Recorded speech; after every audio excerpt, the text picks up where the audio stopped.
Hai să-ți arăt care este cel mai popular model de briceag Victorinox. Este vorba de modelul Huntsman, îl avem aici în varianta pe camuflaj. Un număr de 15 unelte, o lungime de 91 de mm și o greutate de doar 97 de grame. Huntsman este companion perfect dacă mergi în camping, dacă stai cu cortul, dacă faci drumeții, dacă te duci la pescuit sau, de ce nu, dacă vrei să oferi un cadou deosebit unei persoane dragi. Hai să vă prezint pe rând fiecare din cele 15 unelte. În primul rând avem lama mare de briceag,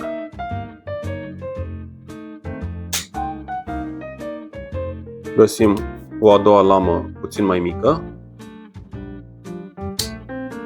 o unealtă foarte importantă este ferăstrăul, care taie lemn super bine.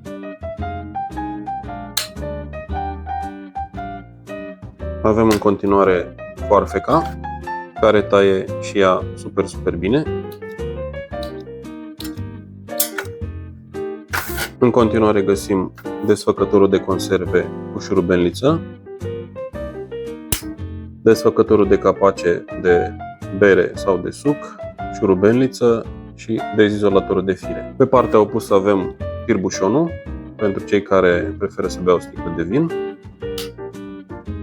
perforatorul, iar în capăt avem scobitoarea,